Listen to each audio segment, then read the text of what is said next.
You would harm a child for your own sexual gratification? You fucking sicko. Like, you should be, like, fucking murdered. I was going to say, the district attorney asked the child, the alleged victim, did your dad do this? And the child said no. And then the DA kept badgering this child. We didn't have access to grand jury recordings in Oregon until the last few years.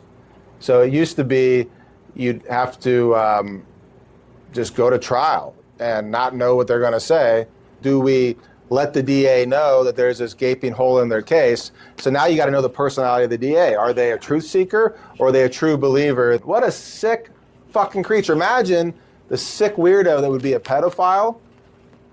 Imagine that same brain on a liar that would harm people for their own gain. Like, you would harm a child for your own sexual gratification? You fucking sicko. Like, you should be, like, fucking murdered. I was going to say, and it's easier. I mean, I could also imagine how somebody could justify falsely accusing somebody of something way more easily than I could imagine how somebody would, hurt a child. Because at least if you're falsely accusing somebody of something, it's not like you see them in prison. It's not like you know what I mean? Like, that's so fucked up. It's incredibly fucked up. I guess what I'm saying is that, like, you would think that somebody would be less likely to hurt a child than somebody would be to lie in court like that. You know what I mean? So I don't know that analysis. On your hypothesis that, for one, easier probably to get away with. So you know what I mean? Because you don't have to. You're not confronted by it. Like, you can lie to if you're doing something horrible to a child, and they're in pain and scream. Like, you can't really lie to yourself and be like, oh yeah, this is totally okay. But maybe I don't if you know, numerically, falsely accuse somebody. I would say there's numerically way more pedophiles than there are kids that lie about being molested. But on the sad thing, on adult cases, I would say that there's a lot of buyer's remorse liars. Like, it's way easier for an adult to lie because they may be just full of hatred because this person was horrible to them. Like, for one, like, they just got used for sex, for instance, and had no interest, and that's an injustice at the beginning. If you think about it, kind of building on what you said, if somebody, because to us, I think we would say, why would somebody, just for a small benefit, just for having their partner say, oh, you didn't really cheat on me, why would somebody lie about something so horrible that would harm another person so much? And I think that has to do with somebody being a psychopath or sociopath. If there's any benefit to them and they really don't have any empathy or if they really don't have any understanding of empathy or morals or decency, if they get a benefit, they don't care who they screw over, how badly they screw somebody. Yeah, but sometimes people aren't psycho and they blurt out like an excuse, and then they're stuck in that lie.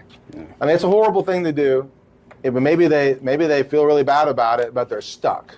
And I think that's the most common false accusation from a kid, where I'm mad, and then they retaliate and they say something, if they're actually liars. And then the most common false accusation that doesn't involve as much overt deception by a child is when an aggrieved parent influences the child and blows something that was innocent. Oh, they said this, now I can program them to say it was something worse. And sometimes those parents don't do it intentionally because they're so hyper-vigilant that they accidentally plant the false accusation by asking these questions, and the kid gets stimulated and is like getting attention, and it just kind of snowballs. So, and we don't need to prove which way it was. If it was the mom intentionally trying to harm someone with a false accusation, which is a grievous thing to do to a child. Disgusting. I mean, that's like horrible. Or it could, as you said, like, it could be an accident. Like, they were so worried, they were so passionate about protecting their kids that they accidentally pressured their kid into saying, oh yes, that did happen, because the kid thought that's what they wanted to hear. Well, it's not like most people don't have training on how to do a interview of a child that you suspect may have been sexually assaulted, right? You start saying stuff like, instead of like, what happened next, it's like, where did he touch you? And then it's like, oh, he touched me. I gotta have an answer, because the objection at trial would be, assumes facts not in evidence, right? And you see it all the time in grand jury.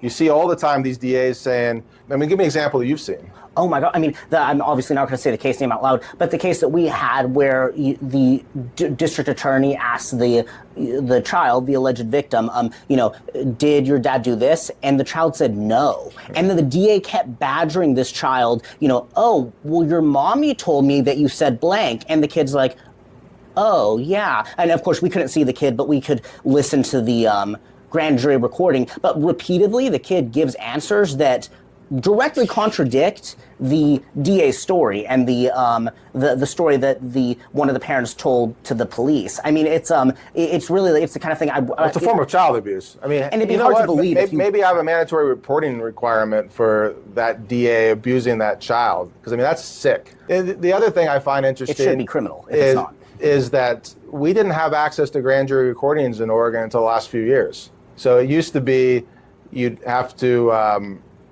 just go to trial and not know what they're going to say because the DAs weren't writing down notes. And you'd demand the grand jury notes, and we wouldn't get them. You have to show that they were exculpatory. I mean, there was like crazy holes in the data set. Think of all those injustices, because think how much justice comes out of us hearing the changed story. Like what they said in the police report, the initial interview versus what they said in grand jury.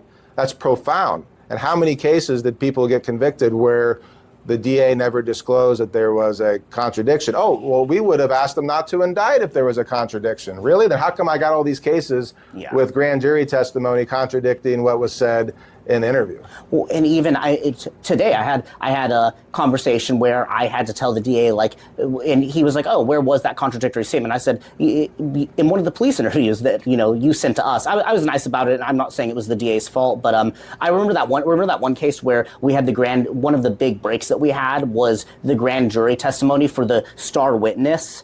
I had listened to the police interview right before that, and so many facts had changed, so many gigantic facts that couldn't have changed. I was floored. But without that grand jury hearing, yeah. But the thing is, I wouldn't have known. The DA may not have known about the discrepancies because things happen so fast. They got so many cases. So and if the cops aren't in the room in the grand jury to say, "Oh wait, that was different," so there's actually kind of a knowledge information gap in the grand jury process due to the speed of getting indictments when someone is in custody, right? Mm-hmm. So I mean, it's a broken system, and it's our job as advocates to alert them of it. I was going to say, like, that's why it's so important for people to have a defense lawyer who's going to look into every claim, because as you said, I mean, there are a lot of prosecutors who are acting in completely good faith who, either they miss something or they don't even have access to the police interview. They go and get the indictment. Just getting an indictment isn't the same thing as convicting somebody, so it's a much lower standard of proof. It's not always malice. Sometimes it's just, accidents happen. Sometimes it's incompetence. Sometimes it's a small mistake. Sometimes it's just not having information at the same time. But you can imagine how that could and does lead to nightmarish, horrible situations when it's not corrected. Well, and then we're stuck with the question of, do we let the DA know that there's this gaping hole in their case? So now you got to know the personality of the DA. Are they a truth seeker, or are they a true believer that is just going to say, one of the symptoms of child sex abuse is they'll change their story over and over again, or one of the symptoms of having PTSD is your story changes for an adult victim? It's people believe that. Or if they're even worse and they don't care whether somebody's innocent or guilty, they want a conviction for the sake of their career, or because they're. I always give them the benefit of the doubt, and I think that they're just not critical thinkers, and that their brain just has a problem of playing devil's advocate. That they're very trusting. They got this paradigm. Especially if they hear one story first. If they only talk primacy versus recency. Mm-hmm. So it's confirmation bias, and it takes a deliberate, active mind to model the other side.